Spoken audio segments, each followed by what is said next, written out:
ભાઈ મજામાં? બસ અરે તમે તો મજામાં છો, હું મજામાં નથી એનું શું કરવાનું યાર? અરે યાર હું શું કહું યાર, આ યાર શું કહેવું, મારે કાલથી એક્ઝામ ચાલુ થાય છે. અચ્છા. એક્ઝામ ચાલુ થાય એટલે એક્ઝામ એટલે ચિંતા તો હોય જ. એટલે મને ચિંતા થાય છે કે કાલમાં જે વિષય છે ને તે ભગવદ્ ગીતા ઉપર છે. અને ભગવદ્ ગીતાનું મારે બિલકુલ ધ્યાન નથી. અને મને ચિંતા એ થાય છે કે પેપર છે એની ચિંતા નથી, પણ પેપરમાં હું શું લખીશ, કેવા પ્રશ્નો હશે, મને હું શું એમાં જવાબ આપીશ, મને કોઈ આઈડિયા નથી. એમાં ભગવાન શ્રી કૃષ્ણએ એક જોરદાર વાક્ય કીધું. કેમ તો ભગવદ્ ગીતામાં 18 અધ્યાય છે. બરોબર. અને 700 જેટલા શ્લોકો છે. પણ એ 700 શ્લોકમાંથી એક લાઈન જીવનમાં ઉતારી દીધી તો જીવન બની જાય એવા શ્લોકો છે. તમને અત્યારે ચિંતા થાય છે કે કાલે પેપર કેવું આવશે, શું લખીશ, કશું આવડતું નથી, મારા બાજુમાં કોણ આવશે, કોપી થશે કે નહીં થાય. એ બી છે. એના માટે ભગવાન શ્રી કૃષ્ણએ શું કીધું? કર્મણ્યેવ અધિકારસ્તે. તો ફક્ત અત્યારે તું ખાલી કર્મ જ કર, ફળની ચિંતા ના કર. તમારે પણ અત્યારે એ જ કરવાની જરૂર.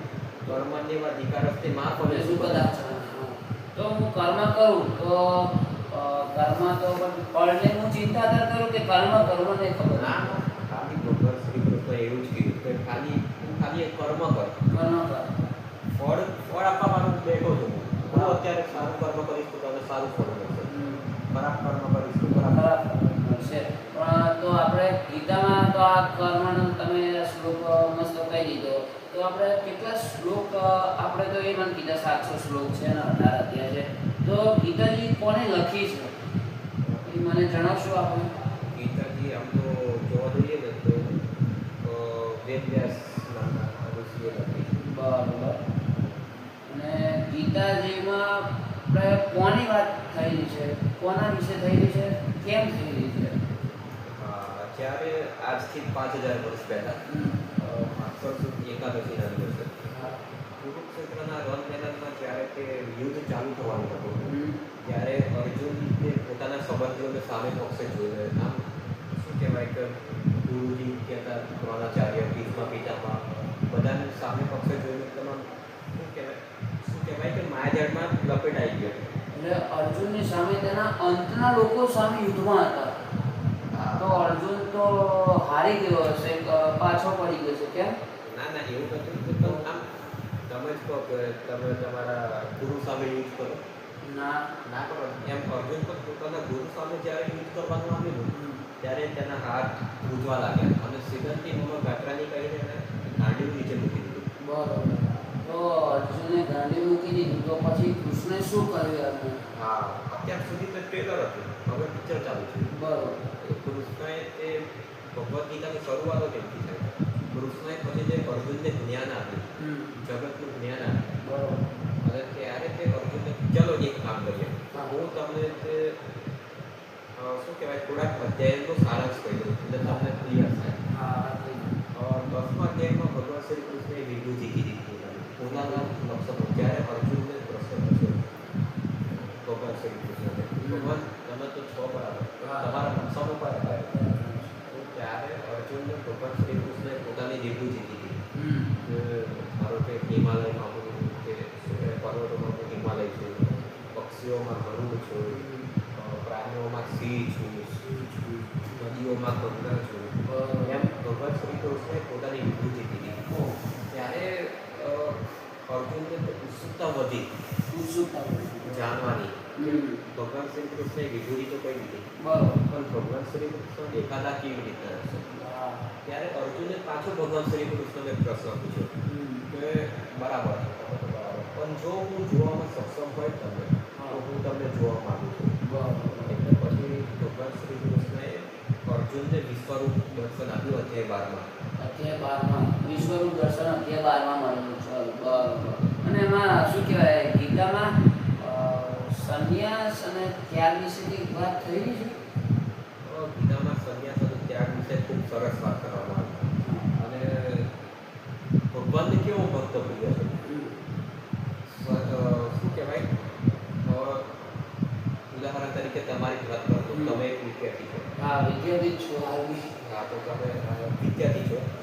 તો વિદ્યાર્થી તરીકે ભગવાને શું લક્ષણો કીધા કે તમે આવા લક્ષણો તમારી અંદર હોય હા. તો તમે મને free આપો. એટલે અભ્યાસ વાંચવાનું લખવાનું મારા લક્ષણો છે. હા, એમ તમે એટલું જુઓ શું કહેવાય સવારે વહેલા ઉઠતા હોવા જોઈએ. હા. કૂતરા જેવી ઊંઘ હોવી જોઈએ તમે.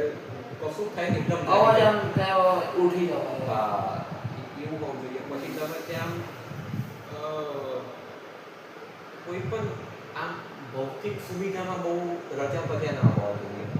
એટલે સુવિધા એટલે કેવી ભૌતિક સુવિધા એટલે કે મારે એસી જોઈએ છે. હમ. મારે યાર શું કહેવાય કે આ ફોન ના હોય ત્યાં સુધી તો ના જ ના જ ચાલે. એમ વિદ્યાભ્યાસમાં ભૌતિક સુખમાં બહુ રજા પત્યા ના હોવા જોઈએ. આ અને તે ભગવાનને પામવાના પણ ભગવાન ચાલે. હા. એક તો ભગવાને કીધું કે પહેલો માર્ગ છે કે મારામાં સતત લીન રહે, ધ્યાન કરવાનું. જો ધ્યાન ના થાય તો બીજો માર્ગ છે કે ધ્યાનનો અભ્યાસ કરવાનો. જો ધ્યાનનો અભ્યાસ કેવી રીતે? એટલે કે પહેલું છે કે ધ્યાન કરો, પરમાત્માને જુઓ. જો એવું તમે ના કરી શકતા હોય તો એવું કરવાનો પ્રયત્ન કરો, એ બીજો માર્ગ છે. પછી ત્રીજો માર્ગ છે કે